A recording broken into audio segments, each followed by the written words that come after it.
Alegria muito grande estar com você mais uma vez. Hoje nós vamos tratar do nosso tema Consciência do Reino de Deus. Vamos ver a primeira parte dessa abordagem. Eu creio que todos vocês têm as suas apostilas à mão, é bom tê-la, a fim de acompanharem o que nós estamos dizendo hoje.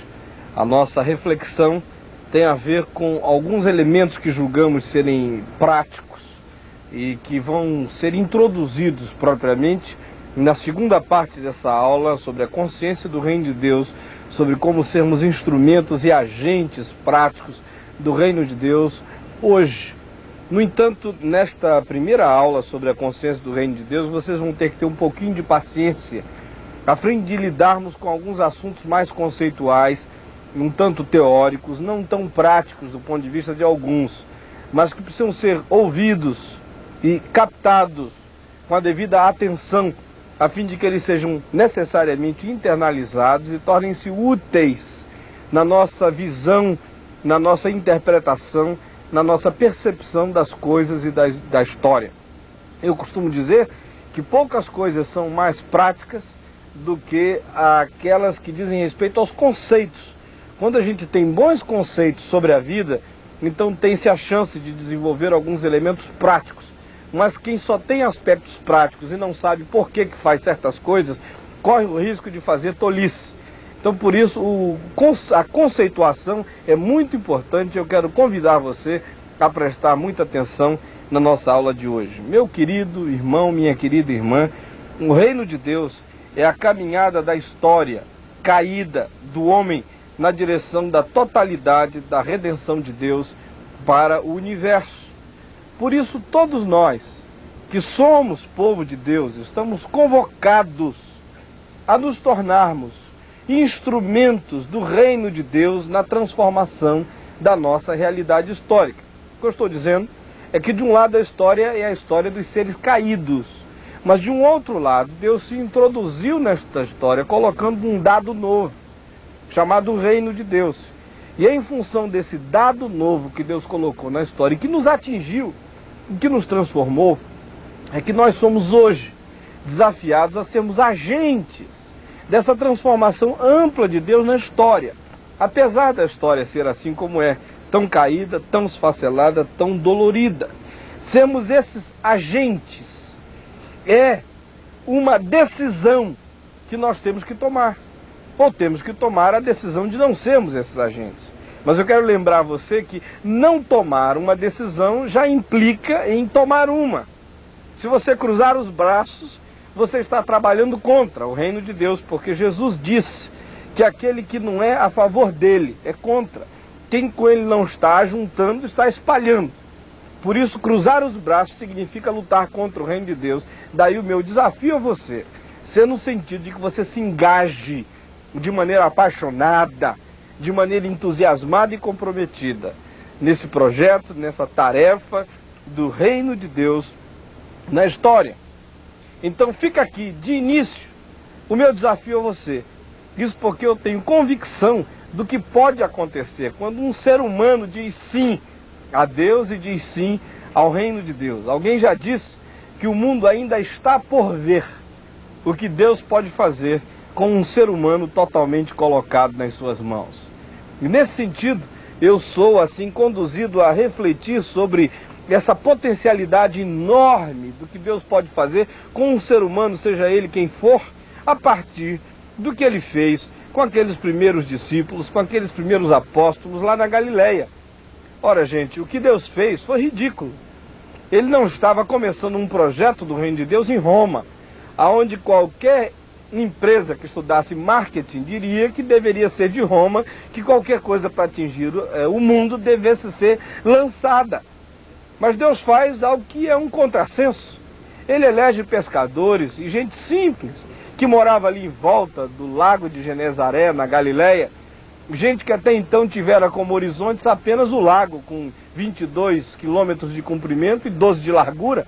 Mas de repente, quando eles se encontraram com o reino de Deus, a visão deles cresceu de uma maneira tal que eles não foram capazes de pensar em nada menor do que o planeta Terra. E aceitaram o desafio de sair por aí como instrumentos da redenção e da bondade de Deus em todo o mundo. Há cerca de 3.500 a 4.000 pessoas fazendo este curso do Vindesat conosco. O meu sonho, a minha oração é que, dentre esses que estão nos assistindo, pelo menos mais um se apaixone de uma maneira tão tremenda pelo reino de Deus, que entregue a sua vida para ser um agente de revolução da graça de Deus nesse mundo. Ah, se Deus nos desse mais algumas pessoas apaixonadas, embriagadas, totalmente dominadas por esse sonho do reino de Deus, o que não poderia acontecer nesse nosso país e neste mundo? Que Deus nos dê a graça de vermos mais alguém, mais alguns nesse Vindesat se enchendo dessa riqueza de Deus, desse amor de Deus, desse poder do Espírito Santo, dessa paixão pelo reino de Deus. Essa é a decisão que eu convido você a tomar hoje em relação a crer aquilo que Deus pode fazer através da sua vida na história e no mundo. Agora preste atenção. Para ser agente do reino de Deus, é preciso não dicotomizar a história. Aí você diz, pastor Caio, me explica o que é dicotomizar. Eu sei que há um pessoal aí fazendo um dicionário de algumas palavrinhas que para a maioria são estranhas que eu digo aqui. Dicotomizar é dividir em dois, é partir, é fazer duas partes. Ou tricotomizar é fazer três. Policotomizar é fazer 4 ou mais partes. Eu inicio dizendo que você não pode dividir a história. Se você quer ser um agente do reino de Deus, você precisa ser daqueles que não dividem a história, mas ao contrário, é preciso que você seja daqueles que olham para a história como uma história só. A história é uma para todos os homens, sejam eles salvos, sejam eles perdidos, mas é uma história.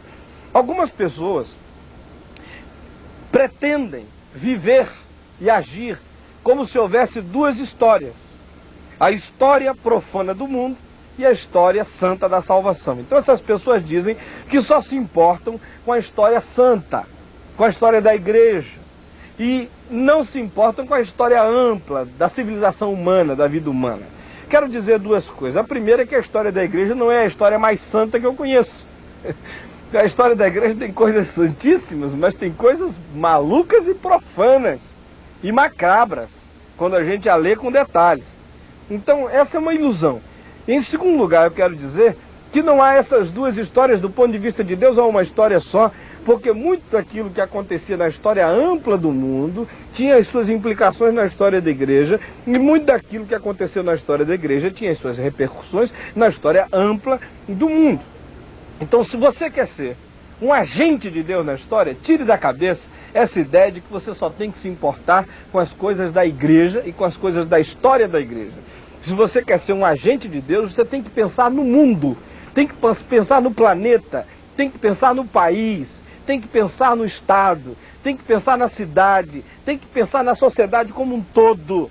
Não pode pensar minusculamente, miopemente apenas nas atas das historinhas da sua igreja ou da sua denominação, porque o reino de Deus extrapola essas medidas e essas fronteiras todas. Então, a primeira coisa que eu lhe digo é: não dicotomize a história. E mais ainda eu lhe digo, se você quer ser um agente usado por Deus na ampliação, na implantação do reino de Deus, então é preciso que você tenha coragem para enfrentar a história. Notem, eu lhes disse duas coisas diferentes. Primeiramente, eu disse que é preciso não dividir a história, não lascar a história, não partir a história e não fazer opção por um pedacinho dela. Em segundo lugar, eu disse que é preciso enfrentar a história como um todo. E outra vez, eu faço oração pedindo ao Espírito Santo que hoje à noite esteja desafiando muitos de vocês a se tornarem agentes corajosos. Pessoas que vão dizer que assumirão o compromisso de enfrentar a história. É verdade que uns têm dimensões maiores da história, outros têm dimensões menores. Uns são colocados em perspectivas de impacto maior, outros de impacto menor. Uns são desafiados para enfrentarem um país, outros uma cidade, outros um bairro, seja lá qual for a dimensão. Mas creia que Deus pode usar você para uma coisa grande. Não pense pequeno. Ofereça-se a Deus como um instrumento e como agente do reino de Deus, que tem coragem para pensar em coisas grandes.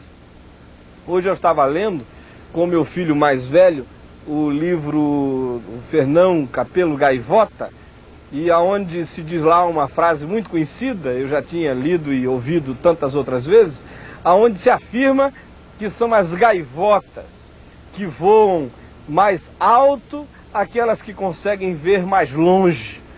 E eu também diria que aquelas que conseguem ver mais longe são aquelas que voam mais alto. As coisas alimentam uma outra aí. Se você quer realmente ser alguém que voa alto, então veja longe. Se você quiser ser alguém que vê longe, voe alto. Não pense em coisas diminutas, porque o reino de Deus é explosivo. Jesus prometeu que nos concederia poder, dinamis, uma explosão de vida, e que nós seríamos testemunhas e agentes desse reino de Deus na sociedade como um todo. Falou isso a pessoas que tinham tudo para não aceitar o desafio, e ele os fez olhar não só para o mundinho deles, mas os fez enxergar os confins da terra, a totalidade do desafio daquilo que a civilização humana significa para o reino de Deus e para o Evangelho. Então é preciso ter coragem para enfrentar a história.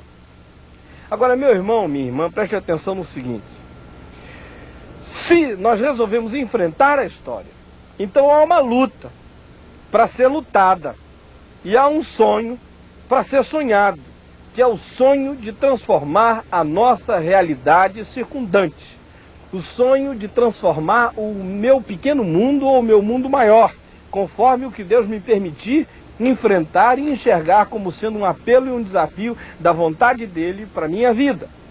Então, se você resolver enfrentar isso, tenha coragem de sonhar e se prepare para lutar.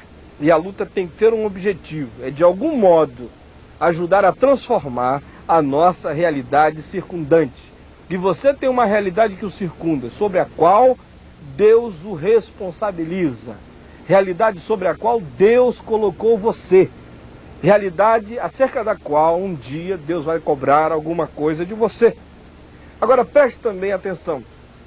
Há algumas dificuldades a serem enfrentadas nessa perspectiva de enfrentamento da realidade. Quais são essas dificuldades? Vocês imaginem que algumas pessoas que estão me vendo e ouvindo estão interpretando o que eu estou dizendo das maneiras mais diferentes. Essa história de enfrentar a história, essa questão de ser instrumento de Deus para a mudança das coisas, chega às mentes e aos ouvidos de alguns em perspectivas muito diferentes, muito distintas, dependendo das pré-compreensões que essas pessoas tenham a respeito da própria vida. Então, quais são essas dificuldades? Imaginem que se um realista está me ouvindo falar, o que ele fica pensando é que eu sou um ingênuo. Aquele indivíduo bem realista ouve isso tudo e diz: ah, o pastor Caio é um ingênuo, porque a história não é mudada assim. Ele cruza aí os braços, olha para as coisas, fica dando gargalhada de mim. Isso é um ingênuo, sonhador, que acha que a história pode ser mudada. Muda nada. Ou então imaginem um político de direita que fica me ouvindo falar essas coisas. Ele diria que falta-nos militarismo direitizante para realizar tal sonho. Está faltando, pastor, não é só igreja nem sonho não, faltando os militares para bancar o projeto, para botar urutu na rua, para melhorar essas coisas. Nada de reino de Deus, é urutu. Ou então, alguém que me ouve dizendo isso, e se ele é um político de esquerda, passa a dizer que o que nos falta é mobilização popular esquerdizante na perspectiva da implantação da ditadura do povo. Pastor Caio, falta a mobilização do povo, faltam as classes bem simples se mobilizarem para implantar isso aí. Nada de reino de Deus, nem de pregação do Evangelho é o que vai realizar isso no mundo. Ou então imagine se uma pessoa extremamente pragmática está me ouvindo, o que ela diria? Ela diria que ideias, ideais não mudam o mundo. É preciso que coisas muito práticas e concretas sejam feitas. E você até agora está só falando de sonhos, de ideais, pregando uma mensagem. É preciso arregaçar a manga e fazer uma coisa extremamente prática. Eu concordo que é uma perspectiva na qual se tem que fazer alguma coisa extremamente prática. Mas o que eu creio contra essa perspectiva só pragmática é que esse evangelho que eu estou pregando é a coisa mais prática que se tem a fazer, porque ele é o poder de Deus para a salvação de todo aquele que crê. Ou então imagine se um teólogo liberal desse tipo vale tudo, que fica questionando qualquer tipo de sonho evangélico, me ouve falar, ele vem e diz que esse sonho de transformar a nossa realidade é ufania e triunfalismo dos evangélicos, que acham que a mensagem da salvação é a coisa mais importante que tem a ser pregada, desconhecendo nós, segundo eles, que há outras mensagens muito mais práticas, operosas e eficazes a serem anunciadas na própria vida. E por último, imagine se um teólogo ortodoxo desse tipo ultraconservador começa a me ouvir falar essa ideia de mudar a vida, de enfrentar a história, de mexer na realidade circundante, sinalizando no reino de Deus. Ele vem e diz que isso é uma heresia, e diz que o mundo jaz no maligno e que o mundo é intransformável, que isso não tem jeito não, deixa pegar fogo, que nada de sonhar com mudança em coisa alguma. Bom, querido, nós dizemos, e eu digo, que nós devemos ser instrumentos do reino e que precisamos ter consciência da possibilidade de sinalizarmos uma transformação na realidade histórica. Precisamos ser daqueles que creem que alguma coisa pode ser mudada. É verdade que do ponto de vista geral esse mundo caminha para o fim numa perspectiva muito ruim, mas sempre caminhou para o fim numa perspectiva muito ruim, desde sempre. Jesus já dissera aos discípulos dele que as coisas caminhavam para o fim numa perspectiva ruim, mas nem por causa disso os fez saírem da vida e deixarem de sonhar com mudanças que o Evangelho poderia trazer e poderia causar em algumas perspectivas, em alguns segmentos da própria sociedade. Vocês devem estar vendo que eu estou suando muito. Eu vou dar uma paradinha aqui para tomar um copinho de água gelada. Enquanto isso, vocês vão ouvir um clipe musical.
Jesus, period, yeah.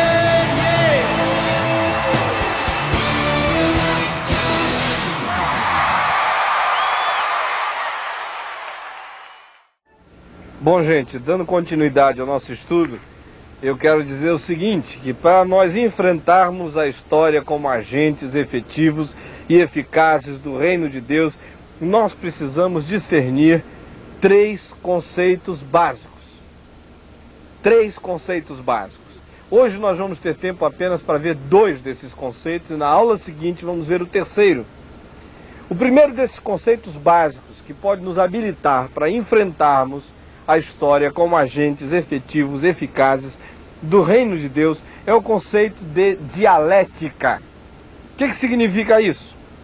Sempre que as pessoas ouvem falar em dialética, pensam logo naquela perspectiva ateia, ou marxista, ou hegeliana, aquela dialética conceitual relativista, que ensinava basicamente o seguinte, que não há uma verdade absoluta e que as coisas precisam se chocar. Se A é verdadeiro, antigamente se pensava que se A era verdadeiro e B estava em oposição a A, então B não era verdadeiro. Os conceitos de dialética disseram o seguinte, não, A pode ser verdadeiro e B pode ser verdadeiro. Temos que chocar A com B, porque daí vai sair um terceiro elemento, uma síntese, que vai ser a verdade mais próxima da verdade. Porque nem A tem a verdade toda e nem B tem a verdade toda. Eu não creio nisso, eu creio que há situações na vida onde a coisa é assim. onde nem A tem a verdade toda e nem B tem a verdade toda, e a síntese tem uma verdade melhor. Mas quem crê na Bíblia como palavra de Deus, há de supor que essas realidades filosóficas sobre dialética só fazem sentido nas coisas e nas opiniões dos homens. Porque quem crê na Bíblia crê que há palavras que são absolutas e que são a verdade. E que se chocam com uma outra, esmagam essa outra noção. Porque a palavra de Deus é verdade. Então, nesse sentido, eu não creio em dialética. Quando eu falo aqui em dialética, eu estou falando apenas de que nós, evangélicos, precisamos tratar como absoluto apenas a palavra de Deus. As outras coisas da vida são coisas cheias de relatividade. Todos os outros conceitos, impressões, situações da vida e da história precisam ser entendidos nessa perspectiva de que se precisa fazer uma síntese sobre as coisas. Não sermos desses maniqueístas que ficam ou de um lado ou de outro, radicais de um extremo ou de outro, mas pessoas que conseguem fazer uma síntese e andarem de modo equilibrado, tendo uma visão muito mais pronta, profunda e boa da própria história. Então, esse é o primeiro conceito que nós precisamos, conceito de dialética. E esse conceito de dialética tem para mim duas perspectivas básicas. Que dialéticas são essas? Primeiramente, é preciso ter uma visão da dialética da história. Agora, essa dialética da história tem que ser vista não do ponto de vista marxista, tem que ser vista do ponto de vista da Bíblia. E será que a Bíblia tem alguma visão dialética da história? É claro que tem. Eu quero desafiar você a abrir a sua Bíblia aí no livro de Eclesiastes, no capítulo 3, e a ler comigo do verso 1 em diante. Vamos ler aí, Eclesiastes, capítulo 3, do verso 1 em diante, se não notem. Aqui se diz o seguinte: tudo tem o seu tempo determinado e há tempo para todo o propósito debaixo do céu. Há tempo de nascer e tempo de morrer, tempo de plantar e tempo de arrancar o que se plantou, tempo de matar e tempo de curar, tempo de derribar e tempo de edificar, tempo de chorar e tempo de rir, tempo de prantear e tempo de saltar de alegria, tempo de espalhar pedras, tempo de ajuntar pedras, tempo de abraçar, tempo de afastar-se de abraçar, tempo de buscar, tempo de perder, tempo de guardar, tempo de deitar fora, tempo de rasgar, tempo de coser, tempo de estar calado, tempo de falar, tempo de amar, tempo de aborrecer, tempo de guerra, tempo de paz. O que isso está nos dizendo? Que a história precisa ser entendida nessa perspectiva dialética. Ou seja, não há só tempo de nascer, não há só tempo de plantar, não há só tempo de curar, não há só tempo de edificar, não há só tempo de rir, não há só tempo de alegria, não há só tempo de ajuntar pedras, não há só tempo de determinadas coisas. As coisas têm o seu outro lado. E a hora para esse outro lado. Pois bem, gente, se a gente aplica isso à história, se a gente tem essa dialética e a aplica à história, a que isso nos leva? Do ponto de vista da aplicação desses conceitos na história. Isso nos leva, por exemplo, a olhar para aquilo que está derribado, que está caído, e a não cruzar os braços, a dizer, não, há tempo de edificar. A olhar para a guerra, e a não cruzar os braços e dizer, não, é guerra assim mesmo. A Bíblia diz que há tempo de paz, e você pode ser agente de paz. A olhar para aquilo que está ferido, machucado, dolorido, doente, e entender que não tem que ser assim para sempre. A Bíblia diz que há tempo de curar, há tempo de sarar. Ou seja, nós somos convidados a enfrentarmos a história com essa perspectiva de que as coisas mudam na história. Não há nada na história que dure para sempre. Você quer saber o que dura para sempre na história? Só o que dura para sempre, de acordo com a palavra de Deus, é ela própria, que permanece para sempre. As outras coisas mudam, elas florescem e morrem.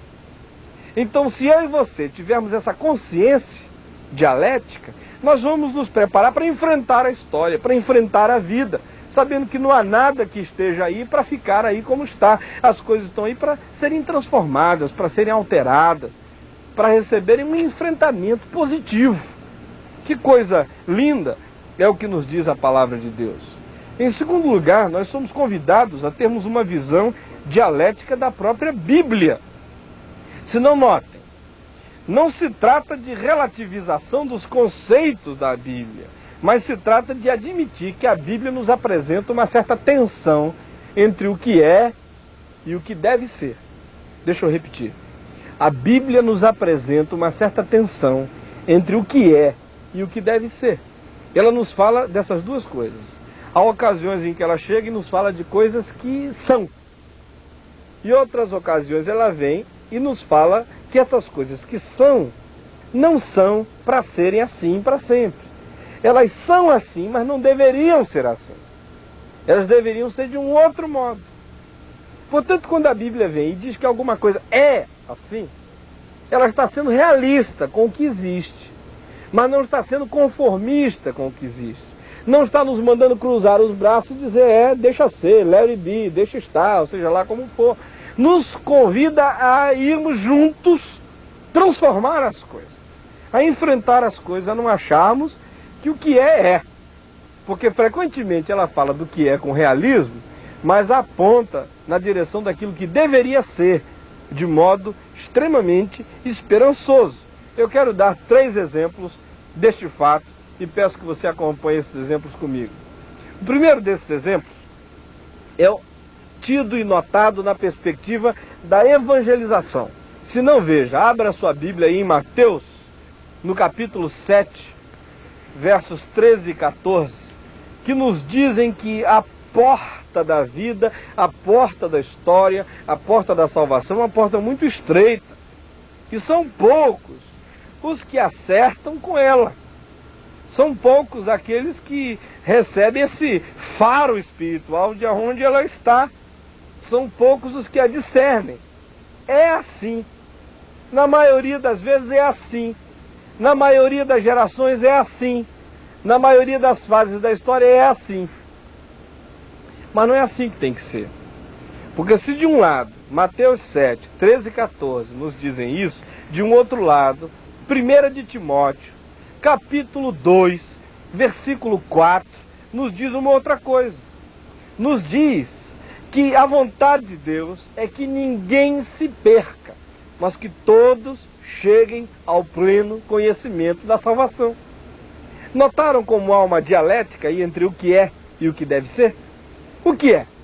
A porta é estreita, são poucos os que entram por ela. Mas não deve ser assim.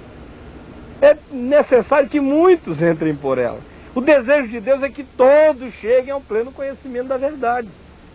Então notem, se eu sou daqueles que apenas acham que o que é, eu cruzo os braços como a minha avó, que dizia, meu filho, não sonhe muito com esse negócio de muita gente se encontrar com o evangelho não, porque a porta é estreita, vai se acostumando com isso. Mas não é assim que eu quero pensar. Eu, quando estou diante de milhares de pessoas numa cruzada de evangelização, eu nunca penso que pouquinhos é que vão responder à mensagem que eu estou pregando. Eu sempre creio que muitos vão responder, muitos. E se você crê que muitos vão responder e prega para que muitos respondam, Deus começa a honrar a sua fé, na sua geração pelo menos. Pois bem, esse é um primeiro exemplo da dialética entre o que é e o que deve ser. O segundo exemplo diz respeito à natureza humana. Ora, a Bíblia diz que a natureza humana é corrompida.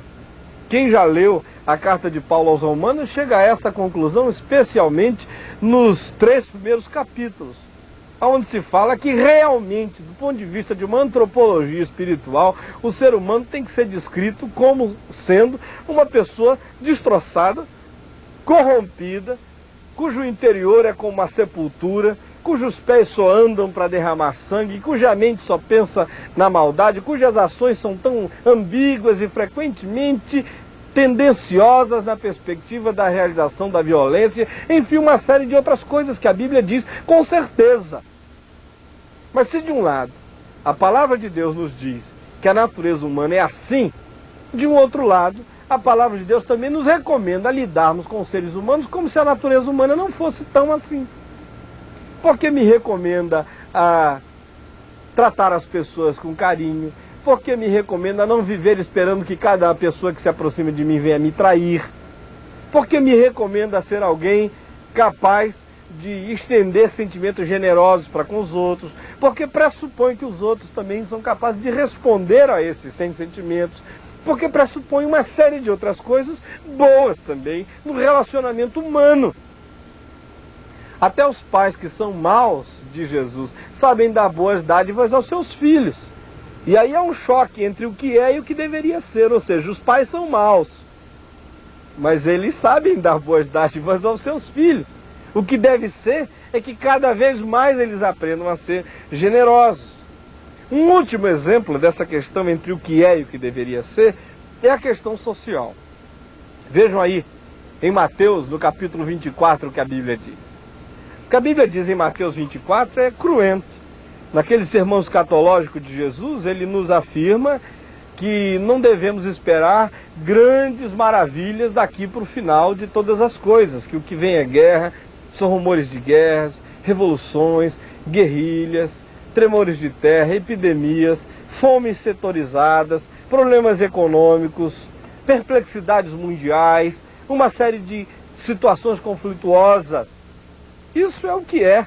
A gente está vendo que o mundo é assim, sempre foi assim, e à medida em que andar na direção do fim vai se intensificar mais ainda essa perspectiva. Mas não é isso que deveria ser? É por isso que em Mateus 25 nós vamos ser julgados não pelo nosso conformismo, termos cruzado os braços e termos dito é assim mesmo, deixa pegar fogo, não tem jeito não. Lá em Mateus 25 se diz que nós vamos ser julgados pelo oposto. Vamos ser julgados por termos sido daquele que, mesmo sabendo que o mundo era o mundo dos famintos, não nos conformamos e fomos lá para dar de comer, para dar de beber. Vamos ser julgados, se mesmo sabendo que esse mundo é um mundo de violência, fomos daqueles que lutamos para abrir as portas dos cárceres. Se mesmo sabendo que o mundo era o mundo da miséria, fomos daqueles que fizeram tudo para que o teto chegasse até a cobrir a cabeça do desalentado e do desabrigado. Se mesmo sabendo que esse seria um mundo de pragas e de epidemias, fomos daqueles que construímos hospitais, que fomos a hospitais e que tentamos minimizar o problema e a dor dos outros. Então, gente, a palavra de Deus nos coloca diante dessa dialética do que é e do que deveria ser. Se de um lado é assim, não deveria ser assim. Por isso, se você se colocar na perspectiva de enfrentar essas situações com coragem, com bom ânimo, você não está lutando contra a palavra de Deus, porque a palavra de Deus mostra os dois lados da questão. Você vai estar contra a palavra de Deus se cruzar os braços achando que o que é e não fizer nada a respeito. Deus espera que você erga os seus braços para se tornar um instrumento efetivo, poderoso e eficaz dele na história. Nós vamos dar outra paradinha aqui, está muito quente aqui no estúdio, eu estou suando um bocado, vou tomar outra água geladinha. Enquanto isso, o Josué vai prover para nós uns momentos de refrigério com um dos seus clipes musicais. Eu volto já. Até logo.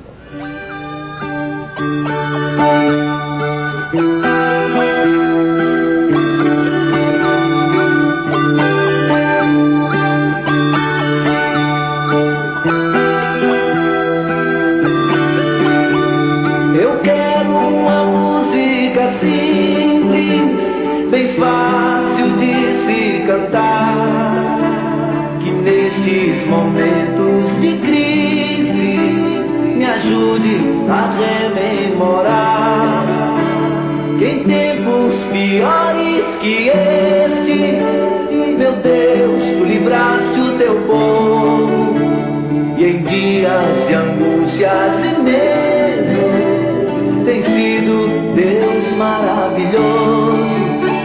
Eu quero a canção mais singela, pra mente não se esquecer, nas lutas que a vida revela, que teu é o controle e o poder, que abriste o mar pelo meio, que as águas mandaste parar, e a fúria do vento que veio disseste assim sossegar, porque és Deus maravilhoso,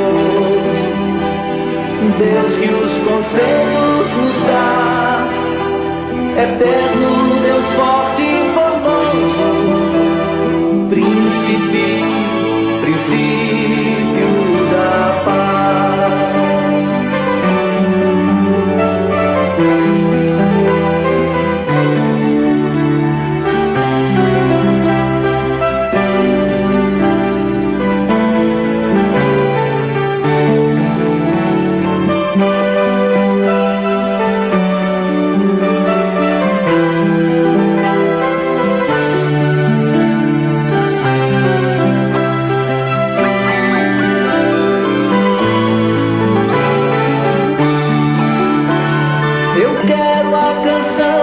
singela, pra mente não se esquecer, nas lutas que a vida revela, que teu é o controle e o poder, que abriste o mar pelo meio, que as águas mandaste parar, e a fúria do vento que veio, disseste assim, sossegar, porque és Deus maravilhoso,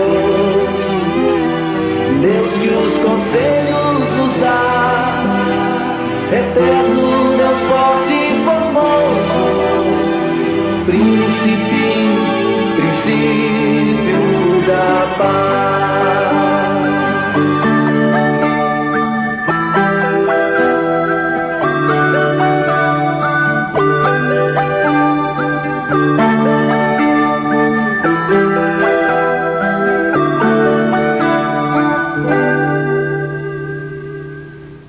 Bom, gente, nós já vimos que para sermos agentes de Deus no enfrentamento positivo e eficaz da história, nós precisamos ter um conceito do que seja dialética.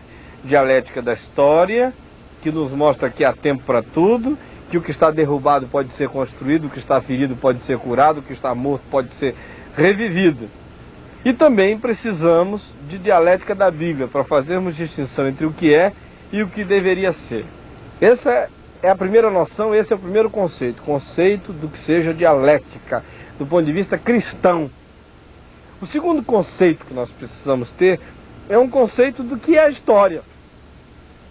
Alguém talvez diga, pastor Caio, isso aí é muito tolo, é muito banal, a história é isso aí que a gente está vivendo. Não, não é só isso que a gente está vivendo. É preciso entender a história sem tanta estupidez, sem apenas sair dizendo que é isso que a gente está vivendo. Ela é mais do que isso que a gente está vivendo.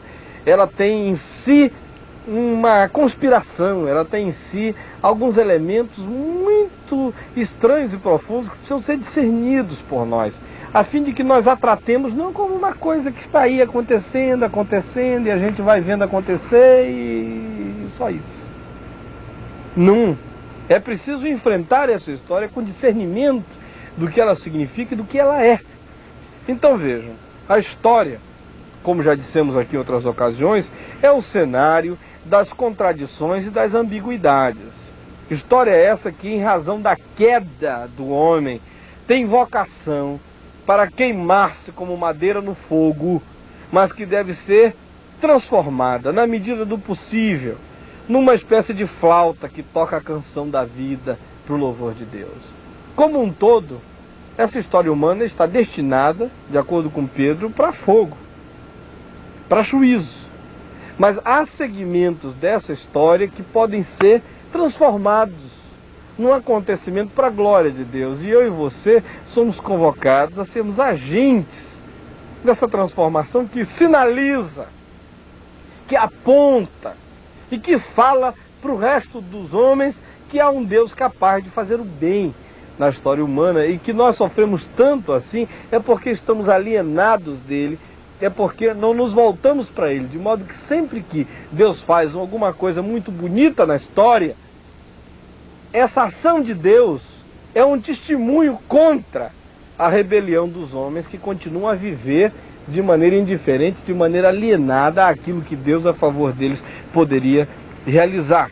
A história é, portanto, esse acontecimento que nos desafia a vermos ser transformados. Isso me faz lembrar de que no Natal do ano passado, de uns 2 anos atrás, eu estava com os meus filhos vendo um determinado filme, no qual aparecia um homem que tentava abordar um garoto para se tornar amigo dele, o garoto muito arredio, muito difícil, muito duro.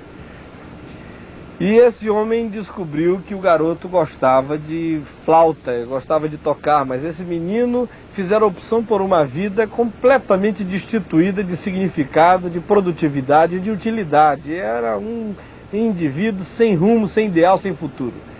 E este velho homem, que se condoeu da situação do garoto, um dia tentando abordá-lo, aproximou-se dele, aconselhou a ser alguma coisa na vida, e ele disse que não ia ser nada, ia ser aquilo que ele era. E estava irremediavelmente condicionado a ser o que era, preso ao seu próprio destino. E o homem disse, não é nada disso, não existe isso. Você pode ser aquilo que você entender que pode ser.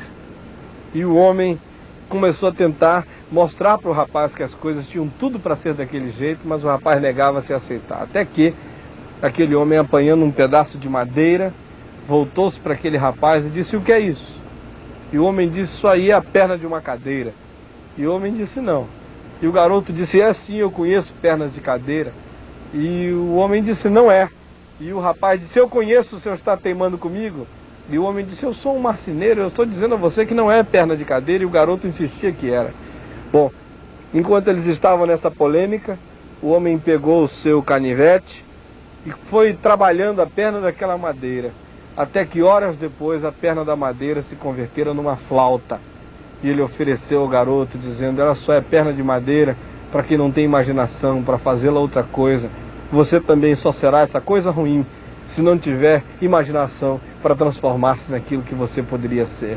Nós dizemos que é preciso mais do que imaginação, é preciso ação e poder de Deus. Mas se você coloca a sua vida nas mãos de Deus, você pode ser um agente de transformação de segmentos da história sobre os quais Deus colocou você como responsável, na perspectiva de que as coisas aí se alterem, de que as coisas aí mudem para a glória de Deus. Pois bem, gente, é isso que deve ser. A história é assim, bruta, terrível e disforme. É o que é, mas não é o que tem que ser. A nossa vocação é lutar para esculpir nela os contornos da bondade de Deus, do sentido de Deus, que tira esse absurdo da história e a transforma em alguma coisa positiva que aponta na direção do amor divino. Agora, mas para que isso aconteça, é preciso que entendamos algumas coisas essenciais sobre a própria história. Ou seja, é preciso que nós entendamos que a história é caída, que ela caiu, e em segundo lugar, é preciso que entendamos que a intenção de Deus é que a história seja redimida. Sem essas duas visões, a gente não tem muito o que fazer na história. Para tratar da história com pertinência, com realismo, é preciso que tenhamos essas duas visões. Primeiro, ela é uma história que caiu. Depois, ela é uma história que, do ponto de vista de Deus, precisa ser resgatada, precisa ser redimida. Vamos ver rapidamente quais são algumas implicações da queda, notadas em volta de nós, em várias perspectivas.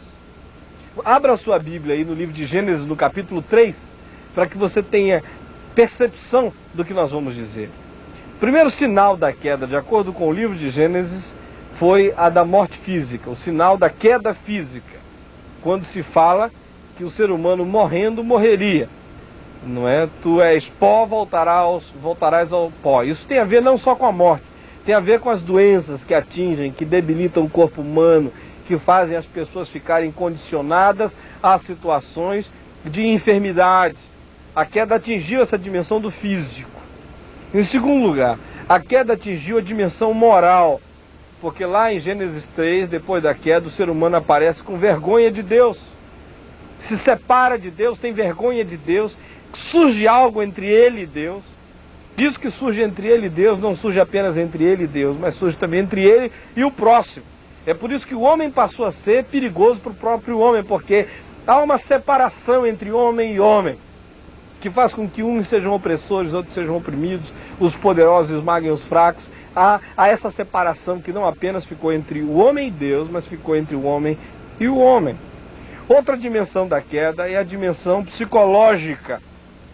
Porque lá no livro de Gênesis, depois de cair, o homem apareceu com medo de Deus, com fobia de Deus, com medo de viver, apareceu em crise, apareceu vivendo a sua própria depressão, a sua alienação profunda de Deus, seu conflito em relação a estar separado de Deus, o que trouxe implicações sobre o seu psiquismo, trazendo e colocando dentro dele uma determinada fobia do divino, um medo de se aproximar de Deus, uma crise em relação à presença de Deus.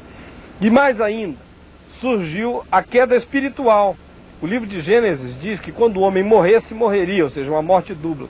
Morrendo no corpo, morrerás espiritualmente. E a gente vê como os homens estão morrendo espiritualmente através do próprio desespero deles, que os leva ao suicídio, que os leva às angústias e às depressões profundas, Espiritualmente falando, o ser humano está morto, morto também, porque ele não consegue ter pulsação profunda por Deus, pela verdade de Deus. Ele prefere frequentemente a mentira. Esse é um sinal de que ele está morto em delitos e em pecados, o sinal de que a vida dele se condiciona frequentemente à prática do pecado natural, intrínseco, e do pecado assumido, deliberado, o delito, conforme Paulo diz em Efésios no capítulo 2, nos versos 1 e 2. E mais ainda, apareceu a queda da natureza, porque o homem não caiu sozinho, ele levou a natureza junto. Então diz lá, Gênesis, que surgiram os cardos e surgiram os abrolhos. A natureza, portanto, se tornou uma natureza caída. É por isso que há esses sinais de morte todos na natureza. Isso é sinal, e são sinais da queda. E ainda se fala na queda social, porque se diz ao homem lá em Gênesis que ele, para viver, tinha que dar um duro nome, era com o suor do rosto que ele haveria de sobreviver. Veja essa criança aí jogada na esquina da vida. Isso é sinal de que a vida agora se tornou um acontecimento duríssimo. Há uma competitividade terrível, aonde só conseguem sobreviver os mais espertos, ou os que nasceram mais privilegiadamente, ou os golpistas, tantas vezes, ou aqueles que, do ponto de vista de toda essa situação caótica, contam também com a misericórdia, com a bênção de Deus ajudando-os. Mas do ponto de vista natural, esse é um mundo no qual vão vencendo, na maioria das vezes, os espertos, como diz o próprio Salmo 73, não é? Os que vão conseguindo dar nó em gota d'água, porque a coisa é muito difícil. E é verdade que a palavra de Deus promete que com o suor do rosto a gente ganha o pão, mas a sociedade cresce numa injustiça tão grande, e avolume essa injustiça à medida em que os séculos passam, de tal maneira que hoje em dia já nem mais com o suor do rosto se ganha o pão, porque há centenas, milhares de milhões de gente honesta e trabalhadora que sua e quase não consegue prover alimento para sua própria mesa. Esse é um outro sinal da queda.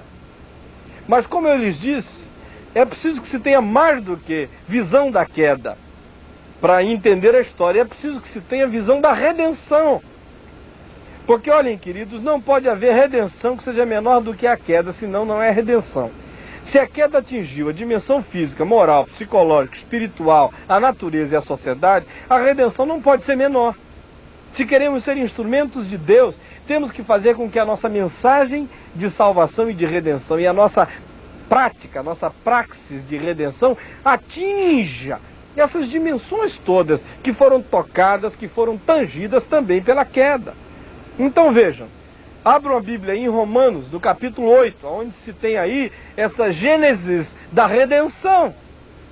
Primeiramente se diz que Deus proveu redenção espiritual, porque a lei do Espírito da vida venceu em nós a lei do pecado e da morte. Agora já não há mais nenhuma condenação para essa multidão que aceitou o poder do Espírito Santo, que creu em Jesus Cristo.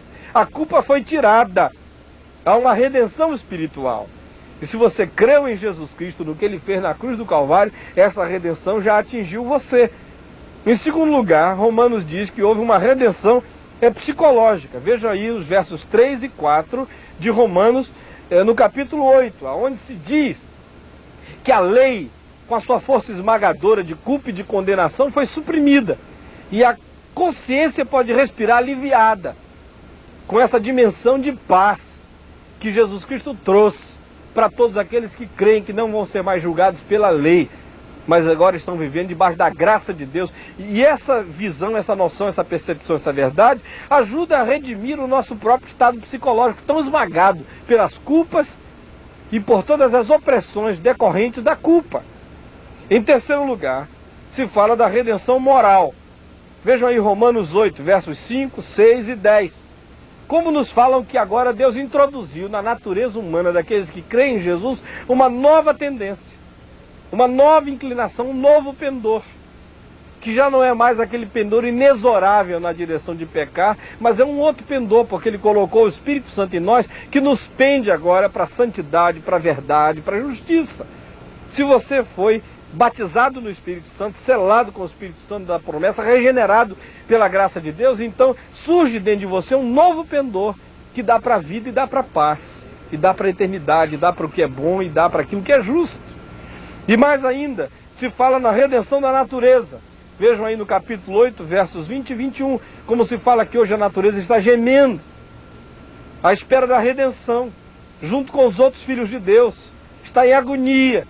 As baleias, os peixes do mar, as aves nos céus, os homens na terra, a natureza toda geme, a planta, tudo que tem vida, que deveria louvar ao Senhor na sua plenitude, também geme, por causa do pecado que tocou as dimensões todas. Mas haverá um dia, quando a natureza que hoje está sendo decepada e morta e queimada, haverá de ser renovada, na perspectiva de uma primavera eterna, quando o Senhor Jesus Cristo voltar. Amém.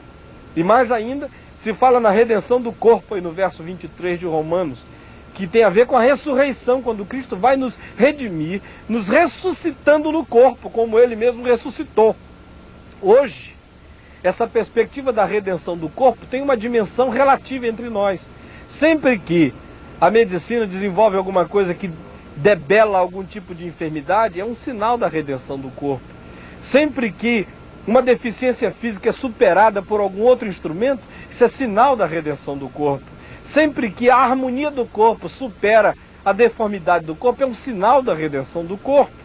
Um dia essa redenção vai se absolutizar, quando Jesus Cristo vier, quando Jesus Cristo se manifestar em glória para nos ressuscitar. Mas enquanto isso não vem, não chega, esses sinais menores e relativos sinalizam e anunciam esta redenção. E por último, vem a redenção da sociedade. Vejam aí os versos 29 e 30 de Romanos 8, como se fala que essa nova sociedade vai ser composta por aqueles aos quais Deus de antemão conheceu, aos quais predestinou para serem conformes à imagem do seu Filho, para que ele seja o primogênito entre muitos irmãos, e a esses aos quais predestinou, esses também chamou, e aos que chamou também justificou, aos que justificou também glorificou, de modo que vai haver alegria entre pretos e brancos, jovens e velhos, vai haver beleza de Deus na vida e na sociedade. Sabe por quê?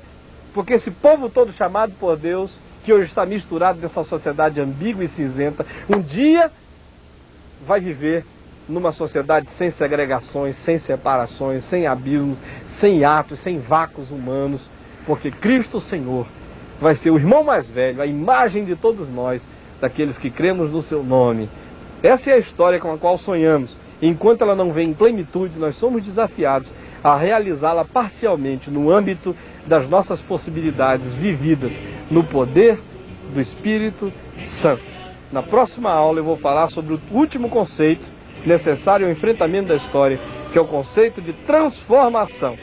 Nós vamos ficar por aqui hoje, vem algumas coisas importantes, eu volto com vocês daqui um pouquinho mais, esperando poder responder as perguntas que vocês venham a fazer. Faça as suas perguntas agora mesmo, até já.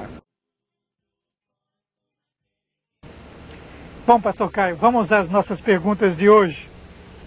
Com relação à aula passada, há uma irmã de Guarapuava que está preocupada com uma coisa. Ela pergunta: eu tenho uma igreja da mesma denominação na minha cidade que usufrui de uma bênção muito grande, de uma vida espiritual muito intensa, e a minha igreja está fraquinha, apagadinha, e eu não estou usufruindo destas coisas. Eu posso mudar de uma igreja para outra, apesar de ser da mesma denominação, ou eu devo ficar na minha? Bom, eu acho que aquilo que o Apocalipse, no capítulo 3, nos diz, é algo que deve reboar e chegar aos ouvidos da irmã. Aqui diz o seguinte: conheço as tuas obras, que tens nome de que vives e eis que estás morto. Sê vigilante e consolida o resto que estava para morrer. Eu entendo que se uma comunidade vai mal e todas as pessoas começarem a sair dela, ela morre, ela definha. Se ela vai mal, a primeira opção, de acordo com o livro do Apocalipse, na sugestão que Jesus faz à igreja de Sardes, é de que se consolide o resto, que sobrou. Então, por favor, não saia daí, faça o possível para ser instrumento de vida aí. Quem sabe as coisas estão assim, tão secas, tão ermas, tão pouco férteis, porque a irmã mesmo não se dispôs ainda a ser esse instrumento, esse adubo de Deus na comunidade, essa pessoa que vai levar fervor, que vai levar calor, que vai levar vida, que vai levar entusiasmo, que vai levar ânimo, que vai levar, enfim, unção e poder de Deus para essa vivência aí na igreja. De modo que eu sugiro que a irmã, na medida do possível, faça tudo para estar aí e ser instrumento de Deus aí na sua comunidade. Ainda de Guarapuava, pastor Caio, há uma outra pergunta com relação à aula passada. Sei. Qual a orientação que nós devemos dar aos católicos convertidos, à luz de Apocalipse 18:4, que diz, sai dela, povo meu, né? Devemos orientá-los a sair da Igreja Católica ou permanecer lá? Eu tenho muito medo de todo e qualquer tipo de proselitismo. Vocês sabem que o Lutero só saiu da Igreja Católica porque o puseram para fora. Ele queria que alguma coisa acontecesse lá dentro, que pessoas começassem a crer na graça de Deus e a botarem fé única e exclusiva em Jesus como único Senhor e Salvador e serem salvos por esta fé. Mas na conjuntura histórica em que Lutero foi levantado por Deus, as coisas não foram possíveis e ele foi expulso, foi expurgado, foi colocado fora. Mas a intenção original dele não era essa. Ele queria que a graça de Deus entrasse lá. Como não foi possível que a graça entrasse lá, ele começou a fazer tudo para que as pessoas, tocadas pela graça, vivessem a graça fora de lá. Agora, eu tenho certeza que Lutero ficaria extremamente feliz com aquilo que o Espírito Santo está fazendo hoje em muitos segmentos da Igreja Católica. Há 3 tipos de movimentos de conversão na Igreja Católica, movimentos carismáticos. Há um que, a meu ver, não passa de um grande oba-oba místico. Há um outro que, a meu ver, não é sadio, porque aqueles que pertencem a esse grupo dizem que depois que se encontraram com a plenitude do Espírito Santo, passaram a adorar ainda muito mais os ídolos e a fazer oração para os santos. Isso não é compatível com o que a Bíblia diz, quando afirma que há um só Deus e um só mediador entre Deus e os homens, Jesus Cristo, o homem. E há um terceiro grupo genuíno, de gente que conheceu Jesus mesmo, que nasceu de novo, talvez seja mais crente do que eu, do que a maioria dos evangélicos presunçosos que eu conheço por aí. E a esses eu costumo dizer aquilo que Lutero gostaria que fosse possível no tempo dele. Fique aí pregando a salvação enquanto for possível. Se você tem um público ouvindo você, fique aí, fale de Jesus mesmo, só de Jesus. Chegar a um ponto em que colocarem você fora, então você não pode fazer mais nada. Mas enquanto isso, fique aí. Depois dessa questão de Apocalipse 18:4, sai dela, povo meu, não é com relação à Igreja Católica, não, é com relação à grande Babilônia, que de acordo com a descrição do Apocalipse, é o estado alienado de Deus. Aquilo ali não encaixa com a descrição de uma igreja. O que João estava falando é a descrição dos poderes instituídos de maneira ampla e estatal, e que manda que o povo de Deus deixe de se contaminar com aquelas coisas. Agora, preste atenção. Muita gente que fica aí dizendo que aquilo tem a ver com a Igreja Católica, dizendo sai dela, povo meu, não sai da verdadeira Babilônia. É gente que fica aí com esse proselitismo, com esse rigorismo todo contra a Igreja Católica, mas fica fazendo aquilo que João diz que o povo de Deus não deve fazer, que é fazendo negociatas erradas, de acordo com o que diz lá, se prostituindo com os comércios deste mundo e fazendo uma série de outras coisas que ali tem a ver com a vida comercial, profissional, ética, espiritual, política, ideológica e total e integral de todos nós. Então essa é a minha palavra. Eu sei que não agradei a você que fez essa pergunta, mas eu assumo as implicações do que eu falei. Porque eu, pessoalmente, estou cansado da gente ver aplicações de certos textos bíblicos a esse movimento religioso ou aquele, e não entendemos que a coisa é muito mais ampla e que não tem a ver apenas com aquele grupo religioso, mas às vezes tem a ver conosco, evangélicos, que enquanto dizemos que tem a ver com os católicos, cruzamos o braço achando que não tem nada a ver conosco, que às vezes nós somos alguns dos maiores implicados nessa prostituição acerca da qual o Apocalipse diz que nós devemos nos ver livres. Pastor Caio, de Brasília, o Pedro pergunta: qual o maior obstáculo ao crescimento do reino de Deus no Brasil? O institucionalismo denominacional, a falta de uma visão histórica da igreja, a falta de fé, o diabo? Qual o maior obstáculo? É a falta de tudo isso. Ou a presença de tudo isso. É o institucionalismo exagerado que mata tudo, não é?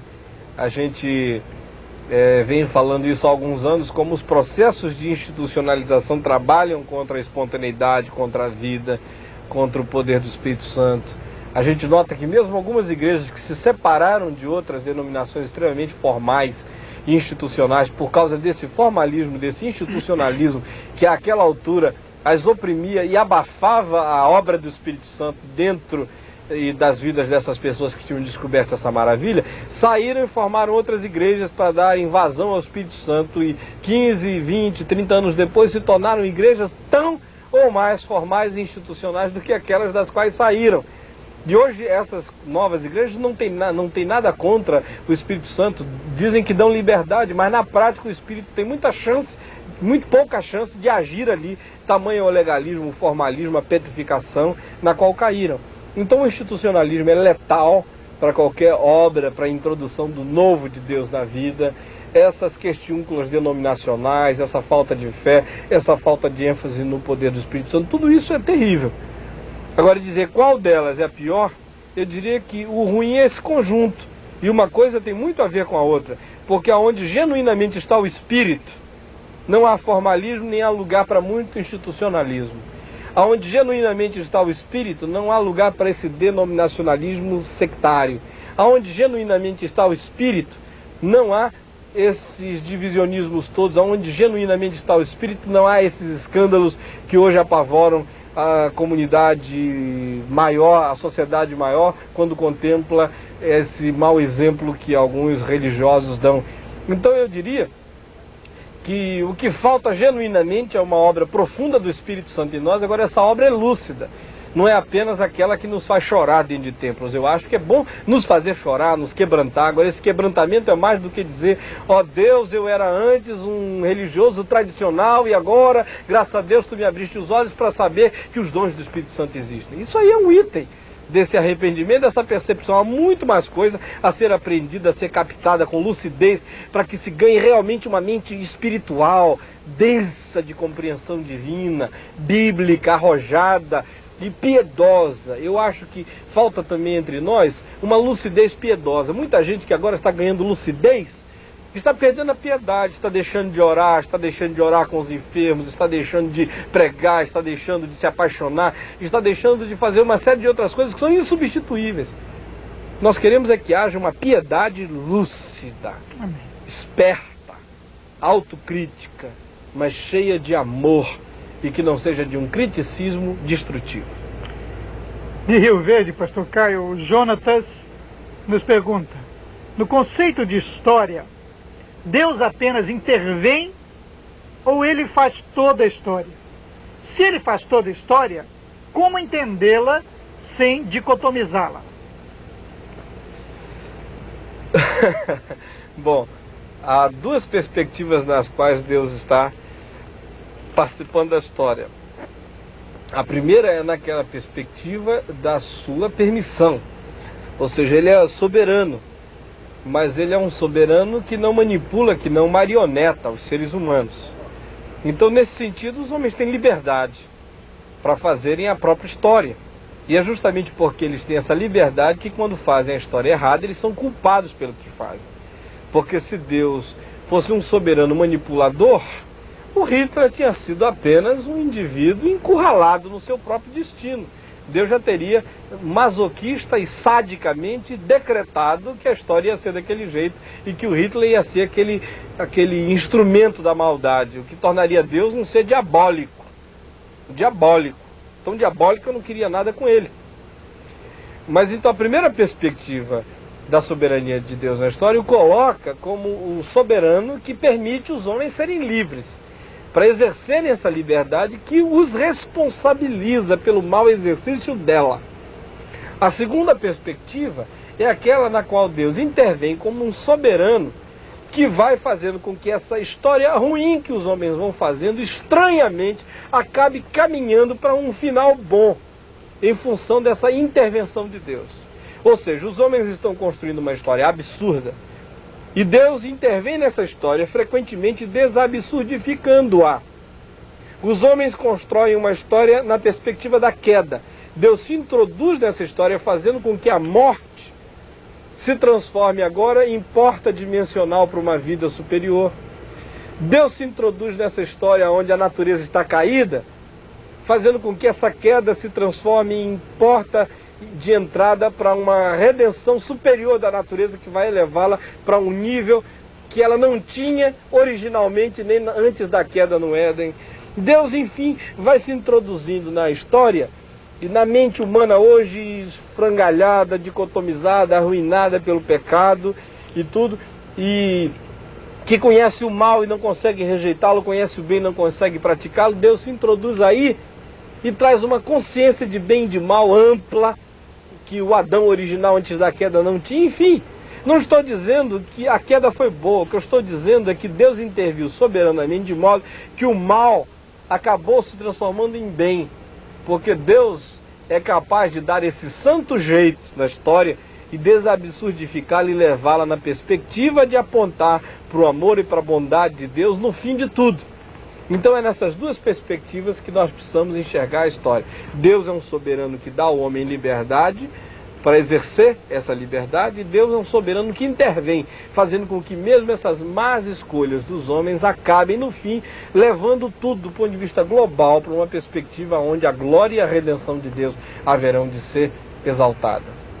Pastor Caio, de Coronel Fabriciano, nosso irmão Valmir pergunta: quando é que a igreja perde a consciência do reino de Deus e quais os sintomas ou sinais visíveis para que possamos chegar a esta conclusão com bastante segurança? E em contraposição a isso, quando é que podemos dizer que uma igreja tem total consciência do reino?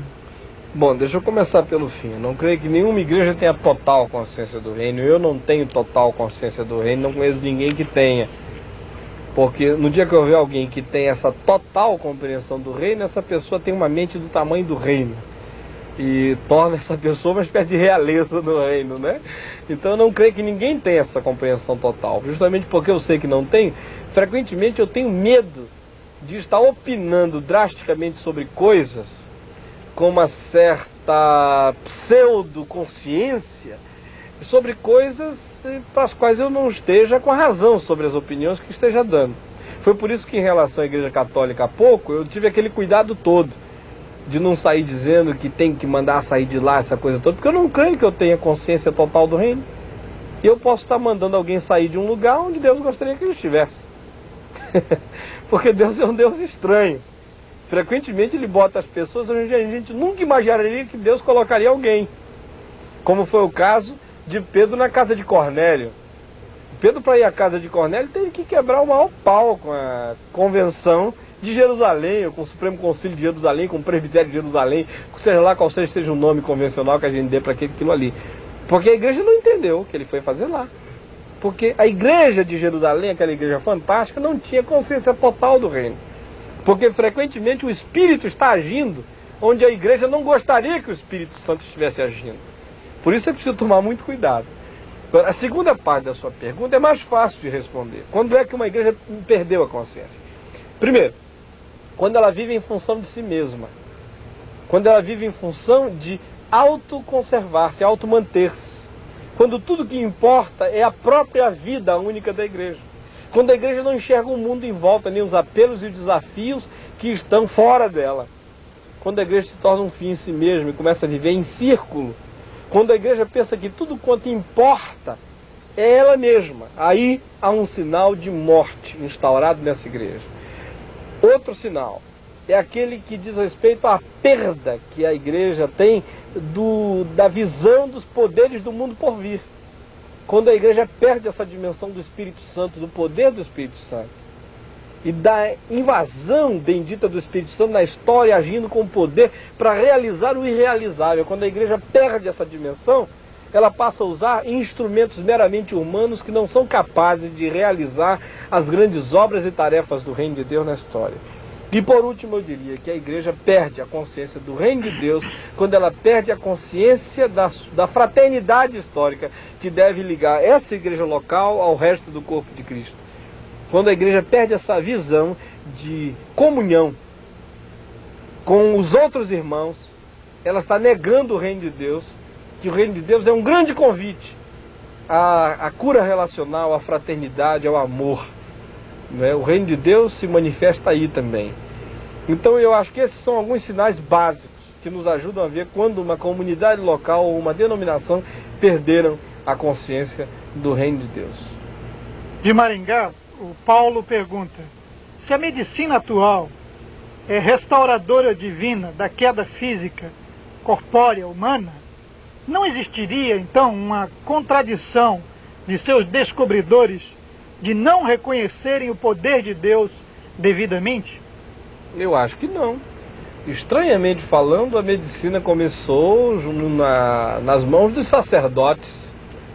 Se você parte da Grécia para cá, se você parte de uma perspectiva mais javista, mais de Oriente Médio, mais israelense, a medicina também se desenvolve em função de uma compreensão da intervenção de Deus. É um sinal, por exemplo, disso, o que Deus manda ser feito com o rei Ezequias, que está à morte, onde se manda que se passe uma pasta de figo para que ele seja curado. A medicina em si e a utilização de meios para que o ser humano obtenha cura, em si não milita contra Deus. O que milita contra Deus é a presunção, como no caso do rei de Israel, que confiou mais nos médicos do que em Deus. Quando se faz essa opção, quando se dicotomiza, se divide a medicina como instrumento e como mediação de cura do Deus que age, então essa cisão é que trabalha contra Deus. Mas quando a gente entende que toda boa dádiva, todo dom perfeito vem do alto, quando a gente entende que a medicina não inventa nada, não cria nada, não usa nenhum produto químico que já não existisse, não trabalha a partir do vácuo, não está criando nada, ex nihilo, ela está usando toda a criação de Deus. Ora, essa criação é boa, de acordo com o livro de Gênesis. Quando se utiliza de uma raiz, quando se utiliza de uma planta, quando se utiliza de qualquer ingrediente químico para produzir a saúde e o bem, se está apenas recolocando no corpo humano aquilo que originalmente havia no corpo humano. A medicina trabalha para recolocar aquilo que está faltando.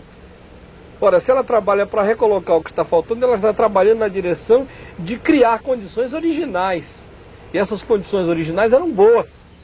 De modo que não há nenhuma incompatibilidade entre a medicina e entre a ação de Deus. Deus age de três modos. Ele age sem os meios, ele age com os meios, ele age apesar dos meios. Hoje eu orei por uma pessoa que está com câncer e que vai fazer um tratamento médico. E eu pedi a Deus duas coisas. Uma, primeira, que ele a curasse até ali, naquela hora. E a segunda, que se fosse vontade dele usar os instrumentos, que usasse, que energizasse aqueles medicamentos, a quimioterapia, a radioterapia, as intervenções cirúrgicas, porque todas essas coisas vêm de Deus. O diabo não anda pesquisando meios de acabar com o câncer. O que ele está querendo é que o câncer prolifere. E quando ele de alguma maneira cura alguém, ele o faz naquela perspectiva de ter abocanhado a alma. Não é? E aí é que acontecem essas curas religiosas do espiritualismo. Mas nessa perspectiva ciência médica, quando se debilita ou quando se restaura um corpo debilitado em si, não se está lutando contra Deus. Deus é o Deus que em Cristo veio ao mundo para curar corpos. Ele estava ali sinalizando que uma das marcas do reino de Deus é o saneamento dessas enfermidades físicas. Talvez tenha passado desapercebido um pouco o final da pergunta, pastor Caio. Ele pergunta se os médicos não caem em contradição ao não reconhecerem o poder de Deus ao restaurar os corpos. Quando é assim, eles caem. Quando são assim, não passam de estúpidos, não é? De presunçosos que não enxergam que a própria vida deles está dependurada nesse fio da graça divina todos os dias. Agora, nós cristãos não devemos lutar contra a ciência, porque a ciência, quando erra, logo na frente ela própria se desmascara, e quando acerta, está apontando na direção de alguma coisa que Deus criou, e criou para o bem. Uma última pergunta, finalizando, pastor Caio, para uma resposta bem breve terminarmos o nosso programa. Okay. Como considerar a Bíblia verdade absoluta, escutando os seguintes comentários? Essa pergunta é aqui do Rio de Janeiro. A Bíblia, durante toda a história, tem sido manipulada pelos grandes, e que existem verdades a respeito de Jesus guardadas, aí, entre aspas, no Vaticano. Como considerar, então, a Bíblia verdade absoluta diante destes comentários? Isso é bobajada. É besteirada. De quem não tem o que dizer, não sabe nada de Bíblia. Eu não sei muita coisa não, mas 10 vezes mais do que quem anda dizendo que há verdades de Jesus guardadas no Vaticano, eu sei. Porque, de fato, o que você pode saber sobre Jesus está nos Evangelhos. E se você está se referindo, quando eu estou dizendo você, eu não estou me referindo ao irmão que fez a pergunta, ele só fez a pergunta. Esses que dizem isso, talvez estejam se referindo ao Evangelho segundo São Tomé, algumas outras coisas assim, mas isso é tolice, que não tem absolutamente nada de peso para contestar aquilo que o Novo Testamento diz sobre Jesus. Se você tem o Novo Testamento, você está com a melhor e maior fonte de informações sobre Jesus que há na vida. E o Vaticano não tem nada a acrescentar a isso que está aqui na palavra de Deus. Pode ter certeza disso. Nós estamos terminando, passando da hora, vamos fazer uma oração rapidinha, um telegrama para o Senhor. Ó Deus, nós te louvamos pelo dia de hoje, pela oportunidade de ministrarmos a Tua palavra. Pedimos que ela seja transformadora e que o Espírito Santo a torne poderosa para levar homens e mulheres a viverem com Jesus de maneira coerente, bonita, engajada e cheia do Espírito Santo. Pedimos que seja assim, em nome de Jesus. Amém. Amém. Deus abençoe você, muito mesmo. E até segunda-feira que vem. Até lá.